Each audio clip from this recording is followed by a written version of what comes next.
Hello, brave, beautiful, beloved soul friends. Welcome to another Conversations with Kristin, that beautiful time of your day where you explore the unconscious mind from the inside out. Thank you so much for being here, and thank you for being you. I really, really appreciate this chance to connect with you, beloved soul friends. Today, I'd like to explore the truth about agoraphobia, which is when it's difficult to leave the house because of some kind of underlying fear or anxiety. Agoraphobia.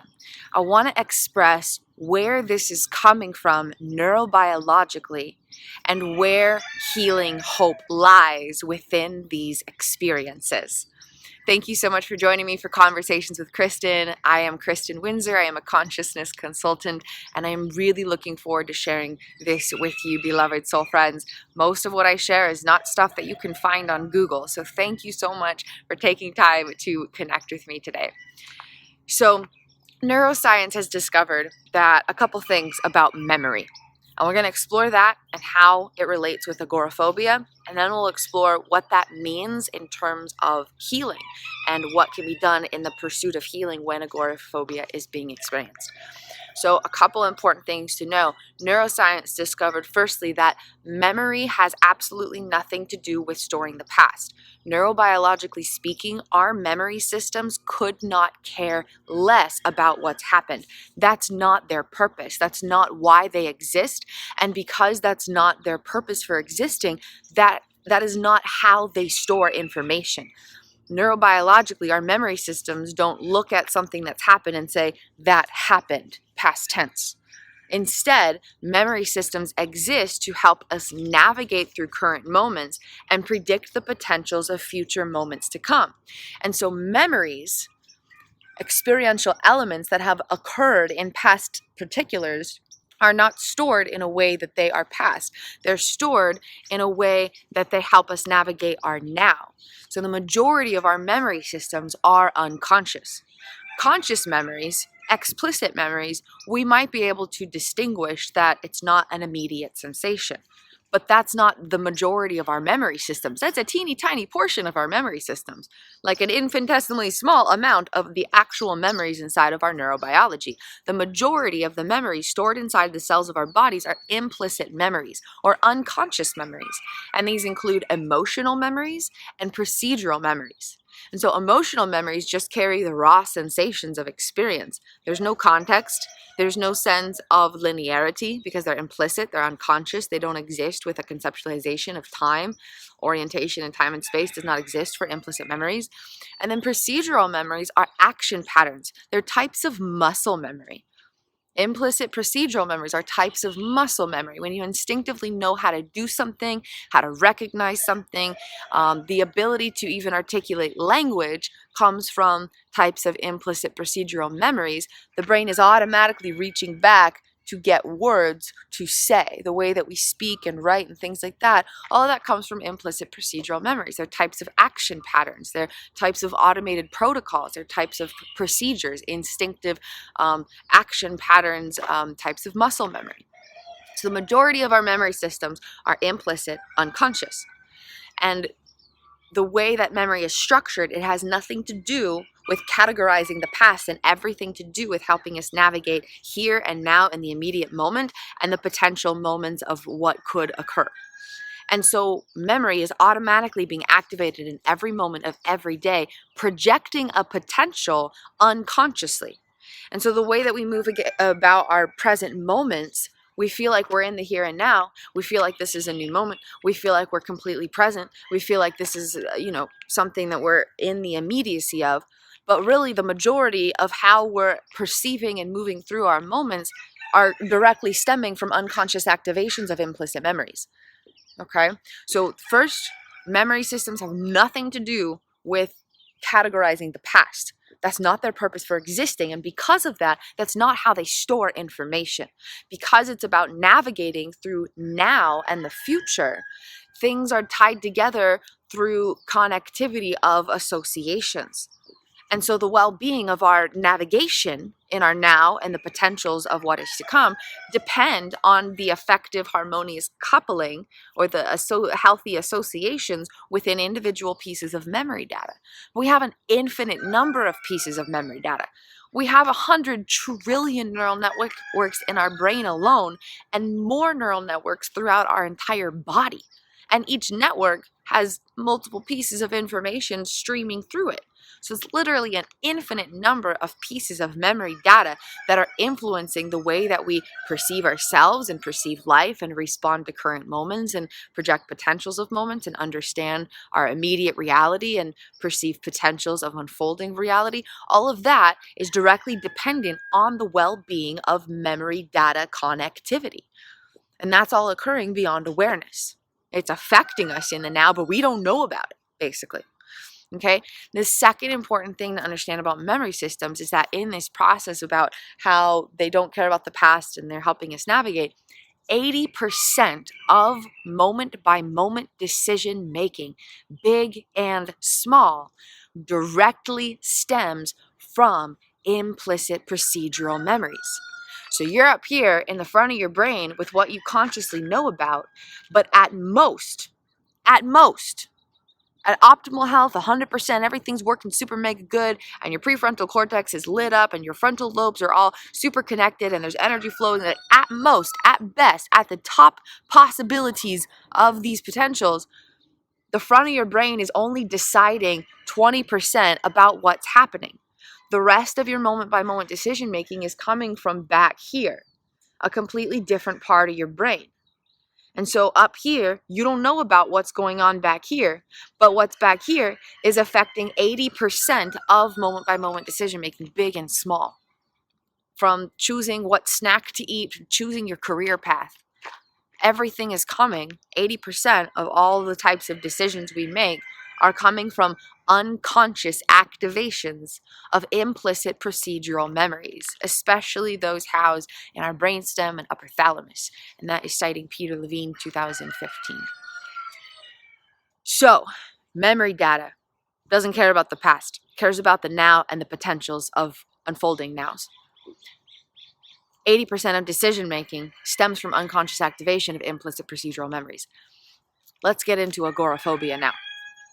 And I want to say right now, there's no such thing as an incurable mental health battle. Do not believe everything you read on Google. There is a neurobiological explanation for every single internal battle that's experienced. And because our brains are being rewired in every moment of every day, any type of internal battle can 100% completely resolve and transform from the inside out when the underlying neurobiological causalities are effectively addressed, which means two things happen. One, you're looking at the actual root of the problem, the root of what's actually causing the battle. If you look anywhere else, then whatever you do is not gonna heal it. There might be some temporary relief. There might be things go away and then they come back. There might be a reduction in the battles, but they don't actually heal and resolve unless you actually discover the neurobiological core causality of them. Because if you're over here addressing this stuff, there might be a shift in the experience, but things don't actually heal. And things don't get just resolved forever.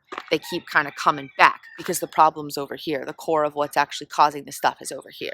So firstly, it's about pinpointing the neurobiological core causalities of the root of the problem or the root of the battle. The second thing is effectively addressing it, because if you rewire neural networks in a particular style, then you expand their shape. And then the types of battles being experienced get bigger and more frequent and more intense and more severe. And that's oftentimes what happens because a certain route of healing will be attempted, but it's trying to rewire neural networks, even if you find the right ones, it's trying to rewire neural networks in a way that they get bigger. The goal with rewiring neural networks, once you pinpoint the ones to rewire, is to transform their shape. If you grow their size, the types of automated internal experience that they're producing grow in size. If you shift the shape of the neural networks, new connections are made, and then a different type of automated experience is created. 100% of personal experience comes from inside of neurobiological projections. And so how we perceive ourselves, how we perceive life, it all depends in the wiring inside of us. And so if there's a mental battle, a mental health battle, an emotional battle, an action patterned or behavioral battle, I don't like that term behavioral. It's not a certain behavior that implies some form of intentionality. It's an action patterned battle, because the action patterns in the neurobiology that is influencing us beyond awareness is having a battle. Okay, all these kinds of battles can be 100% healed and resolved when the right neural networks, the core causalities, are addressed, and they're addressed effectively in a way that the neural networks change their shape, because then different styles of internal experience are being created. The root of what was causing the battle, such as agoraphobia, no longer exists inside of the brain-body system. That's the healing journey goal. It's to welcome home all parts of consciousness to the present moment by transmuting the energy that is automatically projecting particulars of experience from the data housed inside of the body's cells. Okay? So from automated styles of perceiving and having preferences to the regulatory states of our various nervous systems, all of this stuff has to do with the wiring inside of our cells that can always, always, always, unconditionally, infinitely, 100% of the time be transformed. Okay? So with agoraphobia, what's actually causing it? What's the core causality? Where is it stemming from? What is creating it? Within situations or experiences of agoraphobia, there is an implicit procedural memory that has disintegrated data stemming from an underlying unfulfilled attachment need. So let's break this down a little bit. In situations or experiences of agoraphobia, there's one or more implicit procedural memories holding disintegrated data. So pieces of memory data, there's like this little piece of memory data, and then there's this little piece of memory data, and the goal is for them to have their distinct energetic features. I'm here as me, I'm here as me, but they're able to communicate and connect. It's called harmonious coupling within my diagrams of consciousness. When there's too much closeness, then they don't have their distinct energetic features, and there's overcoupling, and they're like all up in each other's space, and there's all this agitation and restlessness, and just kind of this tension internally as neurobiological data attempts to communicate within itself, because there's no distinction. There's just like rah, rah, up in each other's spaces. You can imagine it as two people living together. If they have just no distinction and they're all up in each other's spaces, it's like, what are you doing? What are you doing? What are you doing? What are you doing? There's a sense of agitation and restlessness, and they might just get on each other's nerves, and there's some tension, maybe some arguments. Overcoupling of memory data is very much like that, but within our neurobiological wiring. And then there's undercoupling of memory data, where there's two pieces of distinct information, but they don't have an ability to connect with each other. They don't have an ability to communicate with one another. This one's over here providing this piece of information, and this one's over here providing this piece of information, and there's no ability for them to communicate or collaborate. Okay? And so in cases of agoraphobia, what's happening is there's disintegrated memory data. And so what's happening is there's activation of implicit procedural memories that are reducing the ability for the conscious self to choose to leave the house. If 80% of decision making stems from automated unconscious activation of implicit procedural memories, then at most 20% of decision making would stem from what is being consciously chosen. So the majority of how decision making is occurring has some action patterned protocol with approach avoidance and or survival responses that are reducing the ability for someone to leave their house. Okay? And so there's a couple other things that go in here. A lot of times, these implicit procedural memories are tied in with a trauma response. When a trauma response is activated, the 20% of decision making that would be within awareness goes away. And then 100% of choices are coming from automated unconscious activation of implicit procedural memories. Okay? You catch that? So Any person moving through any day in any type of situation, 80% of decision making stems from automated unconscious activation of implicit procedural memories. If that procedural memory is tied with a trauma response, though, then the 20% of decision making that would normally be within awareness is no longer accessible, and 100% of decision making abilities are completely stemming from automated unconscious activations of these implicit procedural memories. Automated activation of unconscious memory systems are then in charge of all decisions, big and small. And that's why in situations or experiences of agoraphobia, someone cannot leave their house. It's literally neurobiologically not possible. They literally cannot do it because the brain and the body system are not able to proceed through those actions. It's coming from the body. It's something physical. It's not the mind having a problem. It's not the mind going through a difficulty. It's coming from the body. And so the wiring of the body is important to address because that's where the core causality is stemming from. Okay?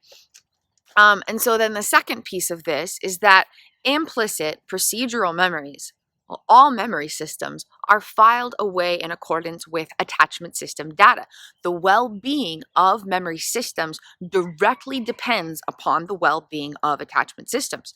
You can imagine subconscious realms as having this baseline of attachment systems, and then in moments, little pieces of experiential elements kind of come in and get filed away into memory systems that are housed on the foundation of attachment systems, like a house being gradually built, and there's details and there's styles of architecture, and this room is this size and this hallway is this shape, and you got all this stuff, but all of that is only able to exist because the house has a foundation. Attachment systems are like that. They're the foundation that allow for the particulars of the house to be built, and the well-being of attachment systems determines how solid the structure of the rest of the building is able to be developed. Okay? So beneath every single memory piece of memory data, beneath every element of memory systems where there is not harmonious coupling, where two distinct pieces of information know I'm this, and I connect with you, every single piece of memory data that's overcoupled or undercoupled has an underlying unfulfilled attachment need. And this is really, really excellent news because it means that in most cases, if not all of the time, addressing the attachment system need will help transmute the memory data. If you go in and try to transmute the memory data, it might be a little bit tricky. But if you just go straight in and address the specific underlying attachment need, then the memory data will transmute itself because the memory data is not at the core. It's not the deepest root. And so if you go in and you address the memory data, then there's still an underlying unfulfilled attachment need. And because this is at the foundation, that change will not last. So even if you get down into the implicit unconscious memory system and change that particular piece of wiring, forcefully or through whatever modalities and methods, if you try to change the habit, the action, it just does not work because there's something deeper going on. There's something deeper than the automated unconscious memory system activation, and that's the fulfillment of attachment needs. So beneath every single piece of memory data, including these implicit procedural memories, there is an underlying attachment need that has not been fulfilled. Me doing that was activation of an unconscious implicit procedural memory. And I caught that. I caught that because I've learned, I taught myself to recognize activation of implicit memories. Anyway, just a great little example. The little things we do, the little habits that we have is all coming from unconscious activation of implicit memories. This one too, that was an unconscious implicit memory, but from different regions of my brain, because this one was my left hand. So this was an implicit procedural memory stored somewhere in the right side of my brain. And then when I did this, it was something coming from the left side of my brain because I shifted from feeling something to observing something. So it shifted the dominant engagement within my brain hemispheres, and that caused a shift in my automated postures. And so the first movement that I did was right here. Did you guys catch that? You can rewind and see what I'm talking about. Yeah, I know that scratching my head is another activation of an implicit memory.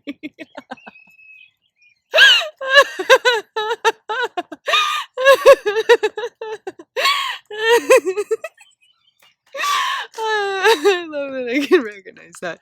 So at first I did this. This was my first posture. Okay. And it was because I was feeling an emotional sensation. And so there was dominant engagement in my right brain hemisphere, and it led to the activation of an unconscious implicit procedural memory that had an action pattern of doing this. And then I observed it, and then describing that to myself shifted the dominant engagement to my left brain hemisphere. And so then I went and did something like this. It came from opposite sides of my brain, but they were both automated implicit action pattern protocols. Because neuroscience of the human experience. Okay. Anyway. So agoraphobia, the neurobiological core causality, is activation of implicit procedural memories holding some form of action pattern regarding approach and avoidance tendencies and or a survival response that indicates that the body literally cannot leave the house. The action to leave the house is something that's not allowed in that data. The data is like, nope, can't do it. Can't do it. So that's the neurobiological core causality, but it does not explain how to heal it, okay? So that explains the neuroscience of agoraphobia. That is the neurobiological core causality of agoraphobia. Implicit procedural memories holding some form of action patterns, dictating, influencing and dictating decision-making beyond awareness. If it's tied with a trauma response, then 20% of decision-making that's occurring consciously zips down to 0%. And then everything's coming from automated activation of these unconscious implicit memories. So that explains the neurobiological core causality, but it does not explain how to heal it. That's where attachment systems come in. When the underlying attachment need is effectively addressed, then the automated implicit procedural memory data undergoes reconstructive wiring in a way that produces transcendent, expansive healing. But it's all about meeting the underlying attachment need, which means pinpointing the particular need and knowing how to fulfill it. Pinpointing the neural networks that actually need to be rewired and going about rewiring in a way that effectively produces healing results. And when this is effectively approached, healing is 100% possible. That means that something that could have been a 10 or 20-year healing journey that maybe resulted in a reduction of symptoms could be zipped down to a few months, maybe a couple years, and 100% healing resolution is achieved. You don't just diminish the problem, you obliterate it to be completely free from it and free to be your full self, thriving in the here and now. There is no such thing as an incurable mental health battle, but it's all about finding the core causalities neurobiologically, effectively pinpointing the particular neural network or neural networks that are generating the automated style of personal experience, producing these internal battles, and going through a process of effectively addressing those neural networks to transmute the data in a way that resolves the issue. Because if you go about rewiring neural networks in a particular manner, then their size grows and they produce more of those types of experiences. But when you effectively go in and shift the shape of the neural networks, an entirely different type of automated experience is produced through neurobiological applications of consciousness, and what was in existence within experience no longer exists ever at all, ever. It doesn't ever come back. It's never an issue ever again because what was causing it has been completely resolved. Any other type of healing route will not get to this place of resolution, though. It's all about identifying the core neurobiological roots of what's occurring and knowing how to effectively transmute the energies so that healing resolution is created from the inside out. Thank you so much for joining me for this Conversations with Kristin. It has been a blessed, sacred honor to share this amazing information with you, beloved soul friends. Thank you, thank you, thank you, thank you, thank you from the bottom of my heart for creating space to explore this important healing journey insight. I am so grateful for your presence here on planet Earth. I am so proud of your tender courage for lovingly rising into your personal power by befriending the miraculous consciousness that carries you. And I'm really, really grateful for every breath you breathe. Every breath you breathe blesses this planet that we share together. So thank you for being here. Thank you for being you. And thank you for creating space to explore my content. I am very, very, very grateful to be sharing this with you, beloved soul friends. And if you'd ever like to connect through a consciousness consulting call, connect one-on-one with me, I would be absolutely honored to serve as a healing journey guide so that you have all of the clarity and tools and insight and guidance and empowerment that you need to fully step into all you can be. Because you always, always, always, always, always, always, always, always, always, always, always have power within your personal life experience. And anything that you're going through, whether it's a mental, emotional, relational, spiritual, or action patterned battle, any type of internal personal element of experience can be transformed by rewiring particular elements of neurobiological data that's projecting information into your experiences of consciousness. And that is what I am best at. So I would be absolutely honored to serve as a healing journey guide. It would mean the world to have a chance to step in alongside you along your healing journey. You can book a session with me or explore more about who the heck I am and what I do at KristinWindsor.com. I also have a variety of free gifts for you beloved soul friends. I've been busy making many, many magics.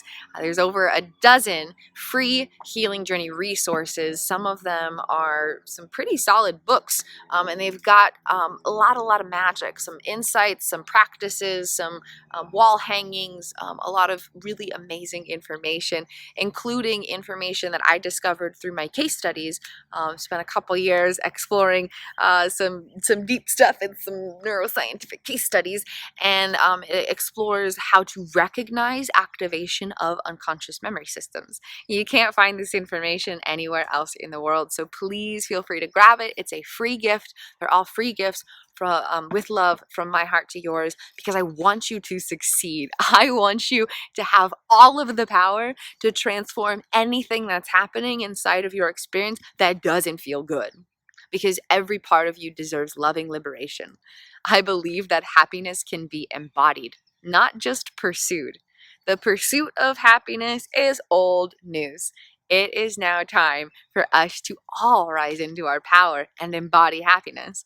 That's where we can literally create world peace and bring healing to the entire planet. And you get to be a part of that with me. So thank you for being here. Thank you for being you. Explore free content at KristinWindsor.com/gifts. If you'd like to book a one-on-one session with me, you can explore KristinWindsor.com. No/gifts. And those links are here in the video description below, beloved soul friends. Thank you so much for taking time to connect with me today. It is a blessed honor to share in this everyday healing journey of life alongside of you, beloved soul friends. And I hope you have a beautiful, blessed, and glory-filled day. Namaste. The miraculous light in my inner being sees and honors the miraculous light in your inner being. Blessings, soul friends. I will see you next time for another Conversations with Kristin. Da, da, da. And if you liked hanging out, if you learned something new, or if you just want to spread a little overall positivity in the world, I invite you to hit the like and subscribe button somewhere. They're somewhere down there. I really appreciate your support on my channel as I share my healing journey messages. Thank you, beloveds, and I will catch you in my next video.